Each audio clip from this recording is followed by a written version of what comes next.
Hi there, Sanbonani Molweni. Welcome to Fix Channel. When you here, please subscribe before the end of the video. If returning, thank you for love and support. I appreciate you. Channel Nesthembu episode 14 review. If you sukazi umbuzo because bakhona abanye nabababuzayo.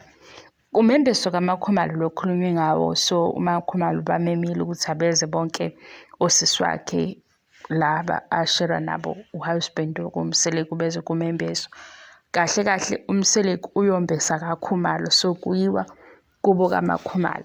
Mina bengifisa ukwazi ke nabanye abayibuza lo mbuzo kahle kahle vele ke kumshado ofana nalo isithembu kufanele ukuthi babe khona kumembeso lamanye amakhosikazi, ngoba lana umseleki ohambisa izipho kaKhumalo. Umembeso mangibuza ngendlela engibuze ngayo ngithola ukuthi i-gift giving ceremony, so izipho zisuka kumseleki ziya kaKhumalo, kuMakhumalo nabazali bakhe nabadala bakubo nosisi bakhe nabo bonke abakaMakhumalo ngoba kumbeswa bona.